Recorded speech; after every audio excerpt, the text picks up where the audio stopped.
Baik rekan-rekan media, selamat pagi. Pada hari ini kami Dewan Perwakilan Rakyat Republik Indonesia sengaja berkumpul dengan teman-teman dari lembaga otoritas moneter maupun kebijakan fiskal serta dari pihak pemerintah untuk mengadakan evaluasi mengenai perkembangan ekonomi, sekaligus kemudian melakukan koordinasi bagaimana antara fiskal dan moneter bisa saling mendukung demi pertumbuhan ekonomi yang lebih baik pada saat ini. Dan alhamdulillah hasil koordinasi pada hari ini telah menghasilkan beberapa kesepakatan yang tentunya akan disampaikan oleh masing-masing pihak, baik dari otoritas moneter, fiskal maupun dari pihak pemerintah. Untuk itu kepada Gubernur Bank Indonesia saya persilakan. Terima kasih yang kami hormati Pak Dasbu, Pak Menteri Keuangan, Pak Haikal, dan Pak Mensesnek, rekan-rekan media yang kami cintai dan banggakan. Kami tegaskan bahwa koordinasi fiskal dan moneter selama ini sangat-sangat erat. Bagaimana sama-sama menjaga stabilitas ekonomi dan mendorong pertumbuhan ekonomi. Penguatan koordinasi fiskal moneter itu terus kita lakukan, dan saat ini adalah memang difokuskan bagaimana fiskal dan moneter seirama, saling mendukung, saling memperkuat dengan kewenangan masing-masing untuk memperkuat upaya-upaya bersama melakukan stabilisasi nilai tukar rupiah. Itu. Nah, ada dua yang berkaitan dengan penguatan koordinasi moneter fiskal untuk memperkuat stabilitas nilai tukar rupiah. Yang pertama adalah meningkatkan daya tarik atau imbal hasil supaya portfolio inflows kembali masuk. Dengan kenaikan bunga luar negeri, memang itu ada outflow. Ada saham dan SPN dan juga kecil di SRTI. Oleh karena itu, fiskal dan moneter sepakat untuk sama-sama meningkatkan daya tarik imbal hasil supaya inflow ini kembali masuk besar dan mendukung stabilitas nilai tukar rupiah. Nomor satu itu ya. Nomor dua adalah sama-sama menjaga kecukupan likuiditas di pasar uang dan perbankan dengan cara pengelolaan kas pemerintah tetap di BI, tapi itu saja ada peningkatan remunerasi atau bunga yang dibayarkan BI kepada pemerintah. Dengan demikian operasi moneter itu tetap berjalan untuk mendukung stabilitas nilai tukar rupiah, sementara operasi fiskalnya juga mendukung. Dua hal itu yang kami lakukan. Kami sepakat ini akan terus kita lakukan. Penguatan koordinasi fiskal yang sudah kuat selama ini sekarang diperkuat, dan secara berkesinambungan terus akan diperkuat, saling mendukung, saling memperkuat untuk sama-sama mendorong pertumbuhan ekonomi, stabilitas makroekonomi sesuai dengan dinamika yang ada, dengan keyakinan bahwa fundamental ekonomi kita itu bagus. Terima kasih. Terima kasih Pak Ketua. Assalamualaikum warahmatullahi wabarakatuh.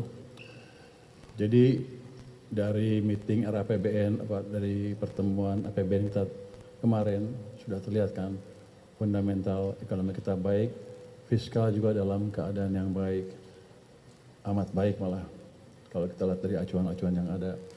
Jadi ke depan kita akan fokus memastikan kebijakan fiskal berjalan dengan baik sehingga pertumbuhan kita semakin cepat. Dalam perjalanannya tentu kita akan meningkatkan juga koordinasi dengan Bank Sentral. Kita akan mendukung Bank Sentral, memperkuat koordinasi supaya kebijakan semakin sinkron, supaya dampak kebijakan antara moneter dan fiskal lebih signifikan ke perekonomian. Dan tentunya kalau kebijakannya udah menyatu seperti itu, sinergi penuh, itu harusnya akan mengembalikan kepercayaan pasar ke nilai tukar rupiah, sehingga rupiah akan meningkat secara signifikan, tidak akan melemah lagi ke level yang lebih tinggi dari sekarang. Yang penting adalah kita ingin melihat dampak ke masyarakat yang positif dari rupiah itu. Kan saya dengar penjual tempe, penjual tahu sudah tergerus keuntungannya atau terpaksa menaikkan harga karena bahan bakunya masih diimpor. Yang jelas itu kan menaikkan cost of production mereka.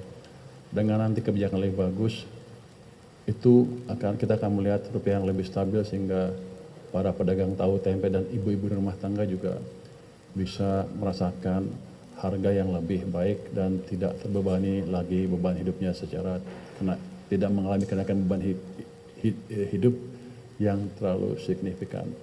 Jadi sinkronisasi kebijakan ini amat baik sekali untuk ekonomi kita di level makro maupun di level mikro ke depannya. Demikian, wassalamualaikum warahmatullahi wabarakatuh.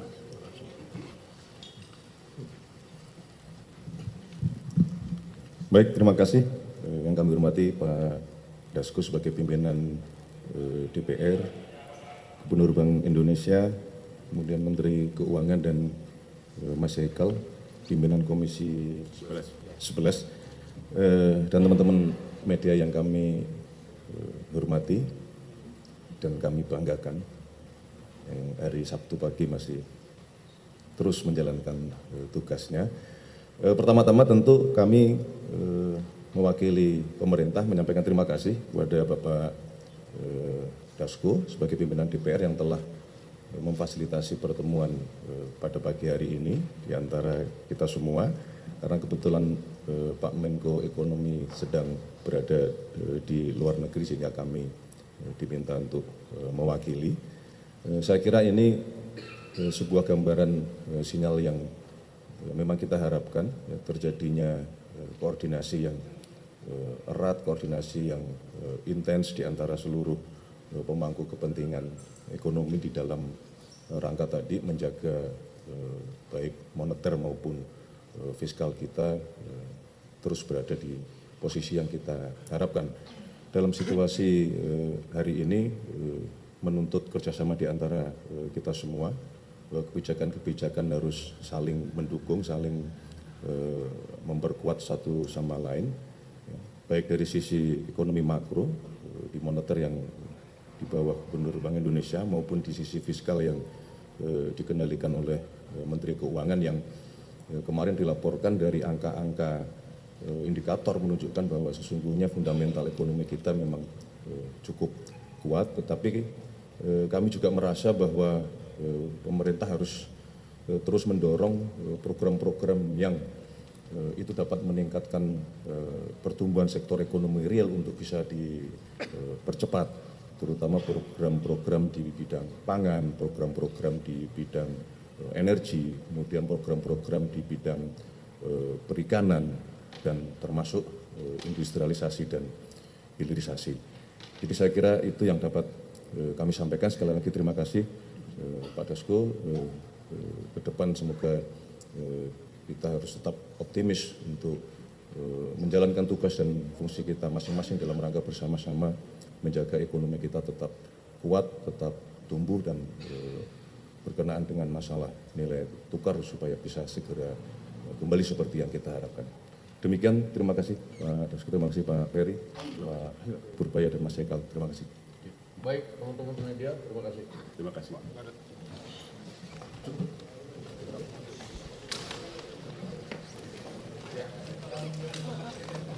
Telepon gue mana? HP mana HP?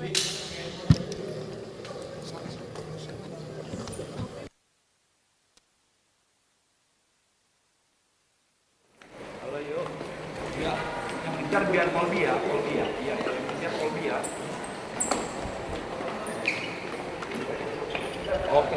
Oke, siap, yuk.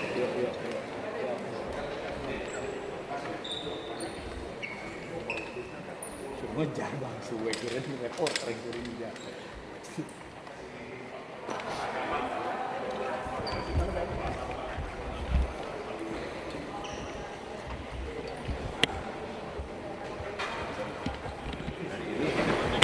tindak lanjut.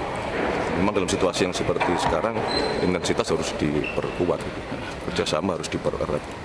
Mas Pras, kan ini kan isu lain Mas, kan dua wamen ini kan terkena proses hukum Mas, wamen nakar sama wamen IMIPAS. Nah, Dua wamen, saya kira wamen KU. Bukan.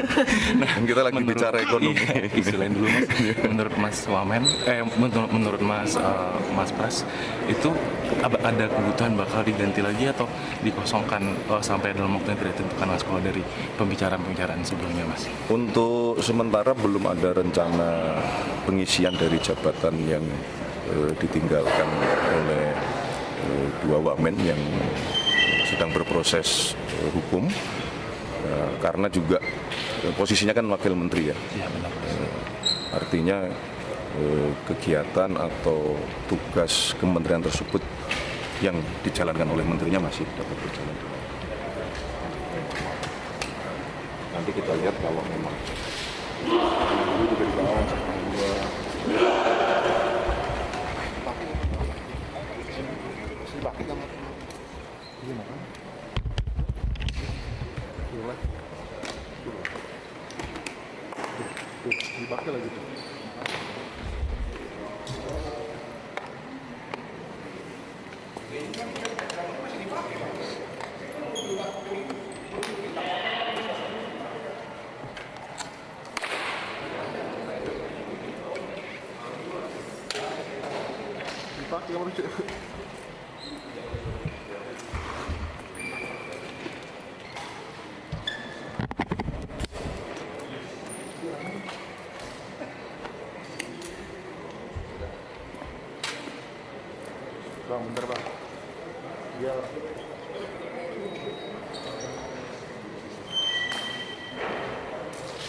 Baik rekan-rekan media, selamat pagi.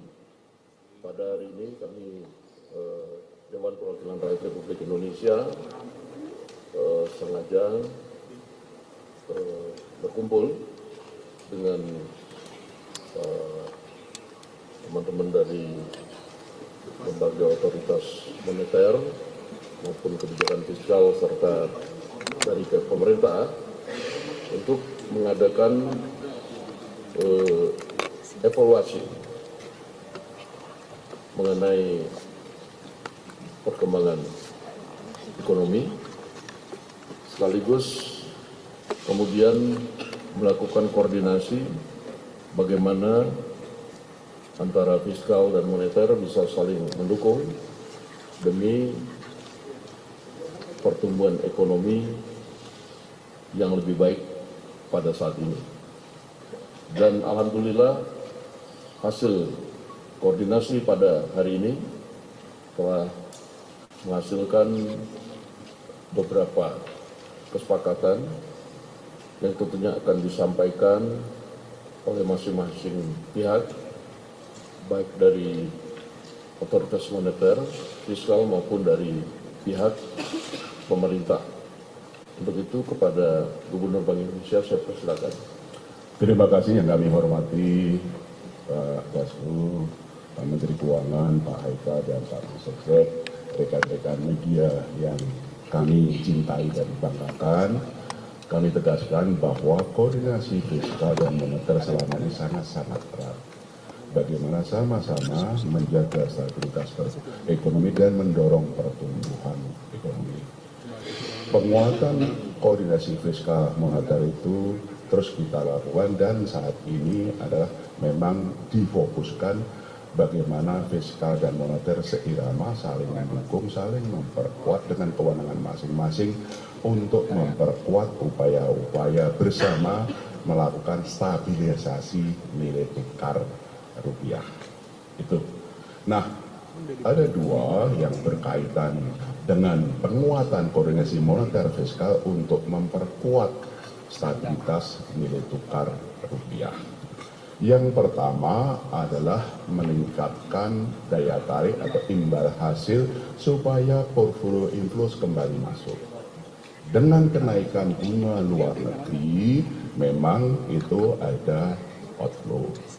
Ada saham dan SPN dan juga kecil di SRPI.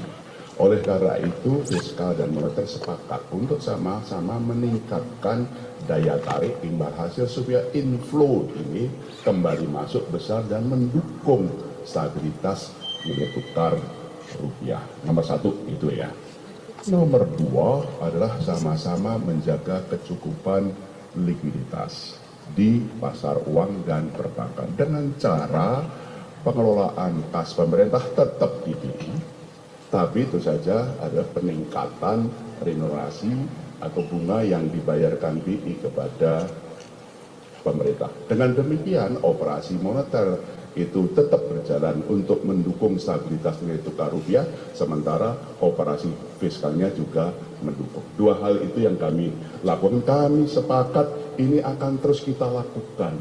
Penguatan koordinasi fiskal yang sudah kuat selama ini sekarang diperkuat dan secara berkesinambungan terus akan diperkuat, saling mendukung, saling memperkuat untuk sama-sama mendorong pertumbuhan ekonomi, stabilitas nilai tukar makroekonomi sesuai dengan dinamika yang ada. Dengan keyakinan bahwa fundamental ekonomi kita itu bagus. Terima kasih. Terima kasih Pak Ketua. Assalamualaikum warahmatullahi wabarakatuh.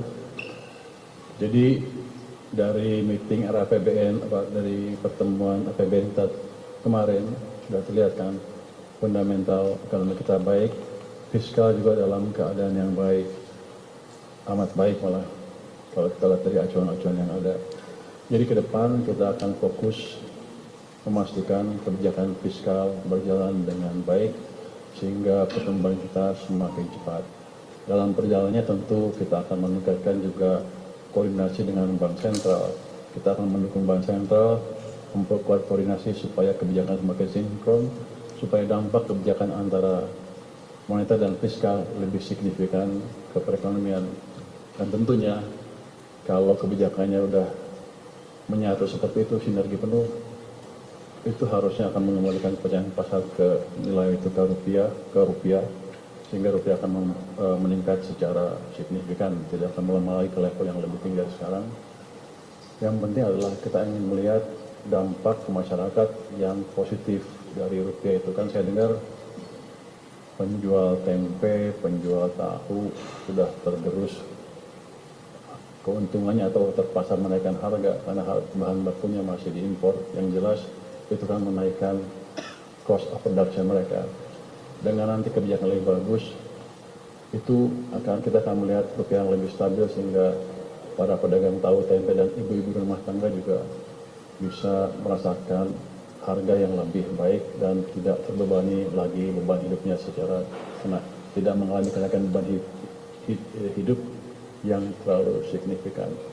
Jadi sinkronisasi kebijakan ini amat baik sekali untuk ekonomi kita di level makro maupun di level mikro ke depannya.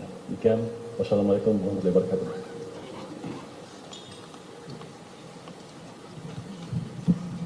Baik, terima kasih.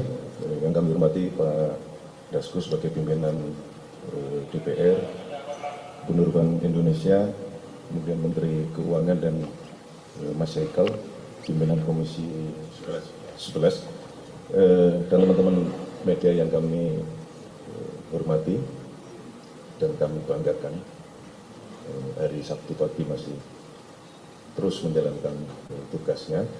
Pertama-tama tentu kami mewakili pemerintah menyampaikan terima kasih kepada Bapak Dasko sebagai pimpinan DPR yang telah memfasilitasi pertemuan pada pagi hari ini di antara kita semua, karena kebetulan Pak Menko Ekonomi sedang berada di luar negeri sehingga kami diminta untuk mewakili. Saya kira ini sebuah gambaran sinyal yang memang kita harapkan terjadinya koordinasi yang erat, koordinasi yang intens di antara seluruh pemangku kepentingan ekonomi di dalam rangka tadi menjaga baik moneter maupun fiskal kita terus berada di posisi yang kita harapkan.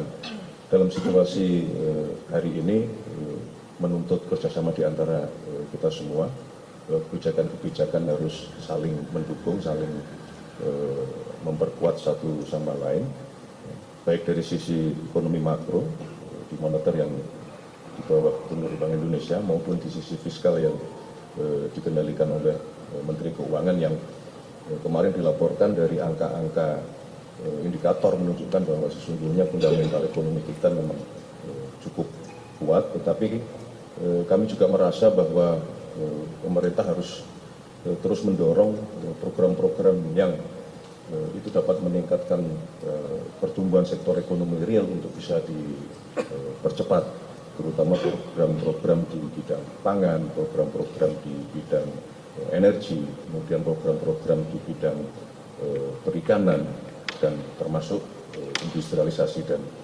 hilirisasi. Jadi saya kira itu yang dapat kami sampaikan. Sekali lagi terima kasih Pak Dasko. Ke depan semoga kita harus tetap optimis untuk menjalankan tugas dan fungsi kita masing-masing dalam rangka bersama-sama menjaga ekonomi kita tetap kuat, tetap tumbuh dan berkenaan dengan masalah nilai tukar supaya bisa segera kembali seperti yang kita harapkan. Demikian, terima kasih terima kasih Pak Ferry, Pak Purbaya dan Mas Ekal. Terima kasih. Baik, teman-teman media, terima kasih. Terima kasih. Assalamualaikum warahmatullahi wabarakatuh. Bapak Ibu ASN, para pensiunan PNS, TNI, Polri, serta para penerima pensiun janda dan duda di seluruh Indonesia, setelah gaji bulanan Juni dan gaji ke-13 cair, akan ada lagi transferan susulan berupa rapel gaji pensiunan ASN Juni 2026. Bahkan ada yang menyebut seolah-olah rekening pensiunan bakal kembali kebanjiran transferan. Nah, pertanyaannya sekarang, apakah kabar itu benar-benar resmi? Apakah PT Taspen memang sudah menyiapkan pencairan rapel setelah gaji bulanan dan gaji ke-13? Atau ini hanya informasi yang dipelintir lalu menyebar luas tanpa dasar yang jelas? Makanya Bapak Ibu wajib simak penjelasan ini sampai selesai. Jangan sampai baru baca judul di media sosial, langsung percaya, langsung berharap, atau bahkan lebih parah lagi sampai terjebak modus penipuan yang mengatasnamakan Taspen. Karena di video ini kita akan bedah pelan-pelan mulai dari kabar yang beredar, apa itu rapel gaji pensiunan, kapan rapel bisa dibayarkan, sampai klarifikasi terbaru terkait informasi rapel gaji pensiunan ASN Juni 2026. Sebelum masuk ke pembahasan utama, kami doakan terlebih dahulu semoga Bapak Ibu semua selalu diberikan kesehatan, umur yang berkah, rezeki yang lancar, keluarga yang rukun, dan segala urusannya dimudahkan oleh Allah Subhanahu wa Ta'ala. Semoga hak-hak Bapak Ibu sebagai pensiunan selalu aman, lancar, dan diterima tepat waktu sesuai ketentuan yang berlaku. Bagi Bapak Ibu yang baru pertama kali mampir di channel ini, jangan lupa dukung channel ini dengan cara klik tombol subscribe, tekan like, tulis komentar dari daerah masing-masing, dan bagikan video ini kepada teman-teman pensiunan lainnya. Nyalakan juga lonceng notifikasinya supaya Bapak Ibu tidak ketinggalan informasi penting seputar gaji pensiunan, gaji ke-13, rapel, taspen, kebijakan pemerintah, dan kabar terbaru lainnya. Baik, sekarang kita langsung masuk ke inti pembahasan. Kabar yang sedang ramai kali ini adalah soal banjir transferan menyusul pencairan rapel gaji pensiunan ASN Juni 2026. Informasi seperti ini mulai banyak beredar setelah gaji bulanan Juni 2026 dan gaji ke-13 mulai dicairkan kepada para pensiunan melalui PT Taspen dan mitra bayar masing-masing. Sebagaimana Bapak Ibu ketahui, pada periode Juni 2026 ini, pemerintah melalui PT Taspen telah mulai menyalurkan hak-hak pensiunan. Ada gaji pensiunan bulanan yang biasa diterima setiap bulan, lalu ada juga gaji ke-13 yang mulai disalurkan pada tanggal 2 Juni 2026. Nah, setelah 2 pencairan ini berjalan, muncul lagi kabar baru di media sosial yang menyebut bahwa akan ada pencairan tambahan berupa rapel gaji pensiunan ASN. Kabar seperti ini tentu langsung menarik perhatian banyak pensiunan. Apalagi bagi Bapak Ibu pensiunan yang penghasilannya tidak terlalu besar, tentu informasi tentang adanya tambahan dana pasti membuat hati berharap. Wajar saja kalau banyak yang penasaran, karena kalau memang benar ada rapel, berarti ada tambahan uang yang bisa membantu kebutuhan rumah tangga, biaya kesehatan, kebutuhan anak cucu, atau keperluan lainnya. Namun Bapak Ibu, dalam situasi seperti ini kita harus hati-hati. Jangan hanya karena ada tulisan resmi, cair, banjir transfer, atau Taspen sudah siapkan dana, lalu langsung dianggap benar. Di zaman sekarang, informasi bisa menyebar sangat cepat, tapi belum tentu semuanya valid. Banyak juga informasi yang sengaja dibuat heboh supaya viral, padahal belum ada dasar regulasi yang jelas. Untuk memahami kabar ini, kita harus tahu dulu apa sebenarnya yang dimaksud dengan rapel gaji pensiunan. Rapel gaji itu bukan bantuan dadakan. Rapel juga bukan hadiah tambahan yang bisa muncul begitu saja tanpa aturan. Rapel gaji adalah pembayaran kekurangan gaji yang dibayarkan belakangan karena adanya perubahan atau kenaikan hak penghasilan yang berlaku mundur. Contohnya begini Bapak Ibu, misalnya pemerintah menetapkan bahwa gaji pensiunan naik mulai bulan Januari, tetapi karena proses administrasi, regulasi, atau teknis pembayaran belum selesai, maka kenaikan itu belum langsung dibayarkan pada bulan Januari. Lalu beberapa bulan kemudian setelah semuanya siap, selisih kekurangan dari bulan Januari sampai bulan tertentu akan dibayarkan sekaligus. Nah, pembayaran selisih inilah yang disebut rapel. Jadi rapel itu ada karena ada hak yang seharusnya diterima sejak tanggal tertentu, tetapi belum sempat dibayarkan pada waktunya, maka kekurangannya dibayar belakangan. Dengan kata lain, rapel tidak bisa cair hanya karena ramai dibicarakan di media sosial. Rapel juga tidak bisa cair hanya karena gaji ke-13 sudah cair. Rapel baru bisa dibayarkan kalau memang ada dasar kebijakan, ada perubahan penghasilan, ada aturan resmi, dan ada perintah pencairan yang sah. Ini poin penting yang harus Bapak Ibu pahami sejak awal. Nah, sekarang kita masuk ke pertanyaan utama. Apakah benar rapel gaji pensiunan ASN Juni 2026 akan menyusul setelah gaji bulanan dan gaji ke-13 cair? Berdasarkan informasi yang beredar dan penjelasan yang dikaitkan dengan PT Taspen, sampai awal Juni 2026, pemerintah maupun PT Taspen Persero belum mengumumkan adanya kebijakan baru yang mengatur pencairan rapel kenaikan gaji pensiunan ASN. Artinya, sampai informasi ini dibahas, belum ada pengumuman resmi mengenai rapel gaji pensiunan yang akan dicairkan menyusul setelah pembayaran gaji bulanan dan gaji ke-13. Jadi kalau ada unggahan di media sosial yang menyebut bahwa rapel sudah pasti cair setelah gaji ke-13, Bapak Ibu perlu berhati-hati karena informasi seperti itu belum bisa dijadikan acuan utama selama belum ada dasar regulasi dan pengumuman resmi. Yang sudah pasti saat ini adalah pencairan gaji ke-13 bagi pensiunan ASN yang mulai disalurkan pada 2 Juni 2026 melalui PT Taspen. Pembayaran gaji ke-13 dilakukan secara otomatis ke rekening penerima yang memenuhi syarat. Jadi Bapak Ibu tidak perlu mengajukan tambahan, tidak perlu daftar ulang lewat link aneh, tidak perlu bayar biaya administrasi, dan tidak perlu memberikan kode OTP kepada siapapun. Ini sangat penting, karena setiap kali ada pencairan besar seperti gaji bulanan, gaji ke-13, THR, atau isu rapel, biasanya muncul juga oknum-oknum yang mencoba memanfaatkan situasi. Mereka bisa mengirim pesan WhatsApp, membuat link palsu, mengaku dari Taspen, lalu meminta data pribadi, nomor rekening, foto KTP, atau kode OTP. Kalau Bapak Ibu menemukan hal seperti itu, jangan dilayani. PT Taspen menyalurkan hak pensiunan melalui jalur resmi dan mitra bayar resmi. Untuk informasi valid, Bapak Ibu sebaiknya cek melalui kanal resmi Taspen, kantor cabang Taspen, atau bank mitra bayar masing-masing. Jangan percaya begitu saja pada pesan berantai yang tidak jelas sumbernya. Sekarang kita bahas juga soal dasar penerima gaji ke-13. Gaji ke-13 diberikan kepada ASN dan pensiunan yang memenuhi syarat sesuai ketentuan pemerintah, termasuk mengacu pada Peraturan Pemerintah Nomor 9 Tahun 2026. Kebijakan ini merupakan salah satu bentuk dukungan pemerintah untuk menjaga daya beli dan kesejahteraan para penerima pensiun, terutama menjelang kebutuhan pendidikan, kebutuhan keluarga, dan berbagai kebutuhan lain di pertengahan tahun. Jadi yang sudah berjalan dan sudah jelas saat ini adalah gaji bulanan Juni dan gaji ke-13. Sedangkan untuk rapel, belum ada pengumuman resmi mengenai pencairan susulan setelah 2 pembayaran tersebut. Bapak Ibu perlu digarisbawahi sekali lagi, tidak benar jika ada informasi yang menyebutkan bahwa rapel gaji pensiunan sudah pasti menyusul dicairkan taspen setelah pembayaran gaji bulanan 1 Juni 2026 dan gaji ke-13 pada 2 Juni 2026. Sampai ada regulasi resmi yang diterbitkan, informasi semacam itu harus disikapi dengan hati-hati. Namun bukan berarti harapan para pensiunan terhadap peningkatan kesejahteraan tidak penting, justru harapan itu tetap menjadi perhatian.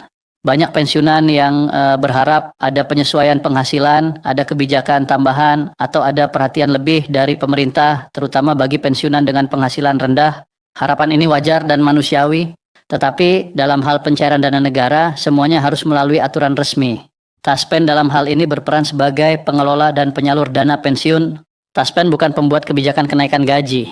Artinya, jika ada kenaikan rapel atau perubahan hak pensiunan, harus ada keputusan dari pemerintah terlebih dahulu. Setelah itu baru proses teknis pembayaran bisa dilakukan oleh Taspen sesuai aturan yang berlaku. Karena itu Bapak Ibu jangan sampai salah paham. Jika belum ada aturan resmi, maka Taspen tidak bisa serta-merta mencairkan rapel hanya karena kabarnya viral. Semua pembayaran harus memiliki dasar hukum yang jelas.